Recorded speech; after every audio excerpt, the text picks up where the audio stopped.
आप सभी का हमारे YouTube चैनल लर्निंग यूनिवर्स में एक बार फिर से बहुत बहुत स्वागत है। आज की इस वीडियो में हम सातवीं क्लास के सामाजिक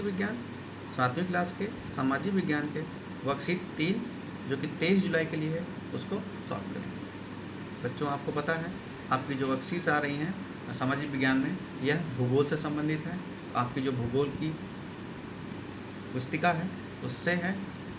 इसमें विषय आपका है ग्लोब और मानचित्र।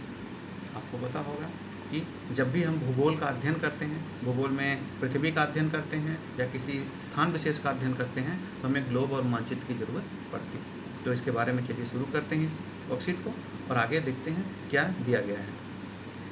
क्या आपने कभी सोचा है कि हमारी पृथ्वी कैसी है? गोल, चपटी या तस्तरी जैसी? जाहिर सी बात है, आपको जैसे हम जिस ग्रह पे रहते हैं, पृथ्वी यह एक ग्रह है, तो यह कैसी है, आकार में कैसी है? तो पृथ्वी गोल है, तस्तरी की तरह नहीं है, चपटी भी नहीं है, गोल है। अब गोल में भी इसका एक विशेष आकार है, यह ध्रुवों पे जाकर थोड़ी चपटी है, उसको हम आगे पढ़ते हैं। ध्यान से पढ़िए इसको। हमारी पृथ्वी पूरी तरह से गोल नहीं है। तो छात्रों, पृथ्वी गोल है लेकिन पूरी तरह से गोल नहीं है। यह उत्तरी एवं दक्षिणी ध्रुवों पर थोड़ी सी चपटी तथा बीच में से थोड़ी उभरी हुई। अब देखिए, जैसे ये पृथ्वी, ये पूरा आप देखिए, ये आकार, टूटी हुई रेखाएं पृथ्वी के वास्तविक आकार को दर्शाती हैं। अब देखिए, एक पूरा गोल है और एक डॉट डॉट वाली लाइन है। जो डॉट डॉट वाला गोल है वही हमारी पृथ्वी है।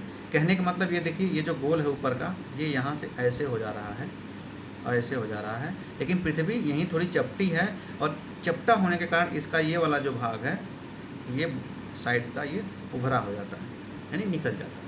जैसे भी आप गेंद है, आप गेंद को गोलाकार गेंद है, उसको अगर ऐसे पकड़ेंगे और उसको दोनों उसके जो छोर हैं उनको दबाएंगे तो बीच से वो फैल जाती है। ऐसी ही हमारी पृथ्वी है। पृथ्वी के इस आकार को भूआभ कहा जाता है और यही जो आकार है पृथ्वी का, इसे भूआभ कहा जाता है।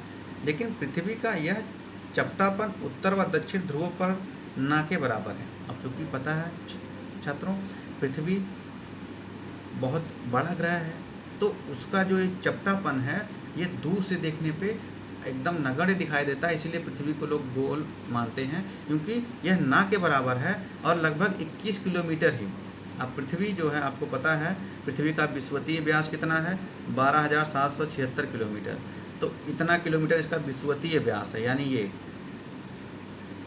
इसका ध्रुवीय व्यास 12,700, ये ध्रुव वाला व्यास इस तरह से 12,714 किलोमीटर है, यानी 42 किलोमीटर का अंतर है, यानी 21 ऊपर 21 नीचे। तो ये इसीलिए बहुत माइन्यूट सा चपटापन है ना। सही तरीके से अगर दूर से देखते हैं तो अक्सर लोगों को लगता है पृथ्वी गोल ही है, इसलिए हमें पृथ्वी हमेशा गोल ही दिखाई देती है। अब इसके साथ ही पृथ्वी का व्यास, विषुवतीय व्यास और ध्रुवीय व्यास, यह ध्यान रखिए। अब आगे चलते हैं। आपके सामने ये ग्लोब है। ग्लोब में देखेंगे हमेशा पृथ्वी क्या है, थोड़ा जैसे ये ग्लोब है, इस पृथ्वी ऐसे है तो ग्लोब ऐसे भी हो सकता था, लेकिन आप हमेशा देखते हैं ग्लोब किस आकार में होता है? ऐसे रहेगी पृथ्वी, तो ग्लोब ऐसे होता है। क्यों? क्योंकि पृथ्वी अपने अक्ष पर झुकी हुई है। अब उसके बारे में हम आगे पढ़ेंगे तो बताते हैं। अब ये पृथ्वी का अक्ष है ग्लोब में, और ये अपनी पृथ्वी का समरूप आकार, यानी जो पृथ्वी का प्रतिरूप होता है वही ग्लोब कहलाता है। ये है। अब पढ़ते हैं।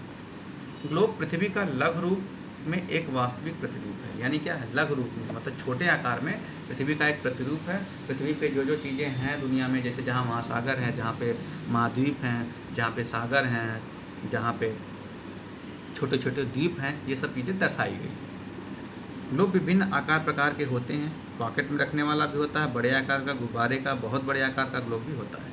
तो आप देखेंगे ग्लोब कई आकार के होते हैं। कई जगह तो आप पार्कों में देखेंगे, पार्क का नाम ही ग्लोब पार्क दिया जाता है, क्योंकि वहाँ उस पार्क में बहुत बड़ा ग्लोब रखा होता है। ग्लोब पर देश, महाद्वीप, महासागर के सही आकार दिखाया जाता है।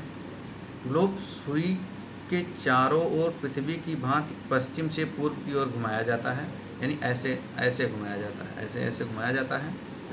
लेकिन पृथ्वी पर वास्तव में ऐसी कोई सुई नहीं है, यह अपने अक्ष पर चारों ओर घूमती है, जो एक काल्पनिक रेखा है। अब देखिए, ग्लोब मार्क तो क्या है, जब ग्लोब को घुमाते हैं तो उसके लिए अक्ष बनाए सुई होती तब घूमती है, लेकिन पृथ्वी वास्तविक रूप से पृथ्वी का कोई अक्ष नहीं है जहाँ वो सुई कोई खड़ी हो जिस पर पृथ्वी घूम रही हो। तो यह क्या है कि जो अक्ष है या जो रेखाएं बनाई जाती हैं वो केवल काल्पनिक ग्लोब पे होती हैं, केवल मापन के लिए और स्थान को सही रूप से प्रदर्शित करने के लिए।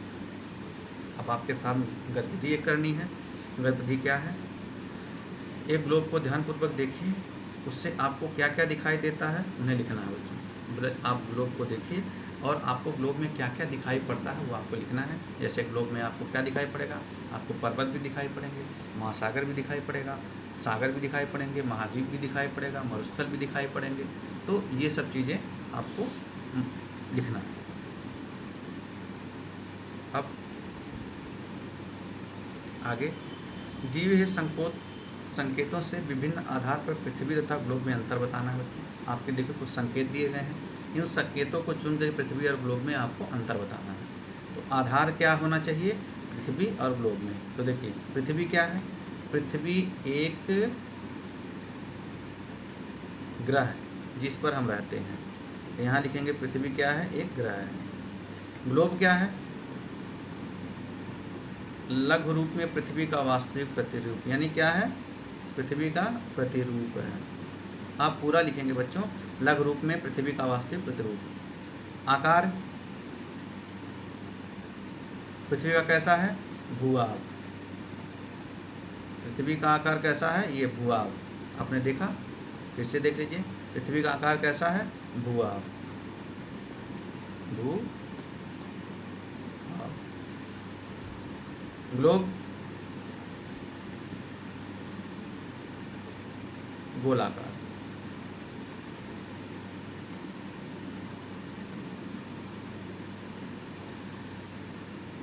काल्पनिक रेखाएं पृथ्वी पर नहीं होती हैं, क्योंकि पृथ्वी पर कोई रेखाएं तो होती ही नहीं है, लेकिन ग्लोब पर काल्पनिक रेखाएं होती हैं। तो आप लिखेंगे काल्पनिक रेखाएं होती हैं। ये हमने आपने जो संकेत दिए गए थे उन्हीं संकेतों में से चुन के पृथ्वी और ग्लोब में अंतर स्पष्ट किया। आपको पूछा भी जा सकता है आपके एग्ज़ाम में कि पृथ्वी और ग्लोब में 2 अंतर बताइए, और 2 नंबर का प्रश्न आ जाएगा। आगे है, ग्लोब के अध्ययन की कुछ सीमाएं हैं। जब हम पूरी पृथ्वी का अध्ययन करना चाहते हैं तो ग्लोब का उपयोग करते हैं। देखिए बच्चों, ग्लोब से कुछ सीमाएं होती हैं, यानी कहने का मतलब ये है ग्लोब से हम बहुत सारी जानकारी नहीं प्राप्त कर सकते। जैसे मान लीजिए ग्लोब है, तो जब पूरी पृथ्वी का अध्ययन करना है तो इस ग्लोब को हम घुमा के अध्ययन कर लेंगे, लेकिन आपको दिल्ली का अध्ययन करना है, समझे कि नहीं, आपको लखनऊ का अध्ययन करना है, आपको बिहार के बारे में जानना है, बिहार में कितने ज़िले हैं, क्या क्या हैं, तो ग्लोब में ये सब चीज़ें नहीं दर्शाई जाती हैं बहुत। तो उसके लिए आपको ज़रूरत पड़ती है, हमें ज़रूरत पड़ती है मानचित्र की। मानचित्र पृथ्वी की सतह या इसके एक भाग का चपटी सतह पर खींचा गया चित्र है। यह मुख्यतः 3 प्रकार के होते हैं, भौतिक, रासायनिक और थीमेटिक। आपकी वर्कशीट में ये पढ़ाया भी गया है। तो ये 3 प्रकार के होते हैं, भौतिक, रासायनिक और थीमेटिक। और मानचित्र क्या होते हैं, चपटे होते हैं, तो वहाँ पे पूरा दृश्य, उसका जो चित्र होता है वो बनाया जाता है। आपके सामने गतिविधि 2 है, ग्लोब तथा मानचित्र में समानताएं एवं अंतर बताइए। आपको ग्लोब और मानचित्र में समानताएं और अंतर बताइए। देखिए, ग्लोब गोलाकार होता है, समझे नहीं, जबकि मैप क्या होता है, यह चपटी सतह पर बनाया जाता है। पहला अंतर हो गया। समानता अगर देख लीजिए तो दोनों भूगोल के अध्ययन में लाभकारी होते हैं, दोनों पे स्थानों की जानकारी मिलती है, ये समानताएं हो गई। तो ऐसे ही और भी आपको अगर कोई समानता मिलती है आप दोनों में ढूंढ के लिखिए और ये वर्कशीट करके अपने कक्षा अध्यापक चेक करें। वीडियो देखने के लिए आप सभी बच्चों का बहुत बहुत धन्यवाद।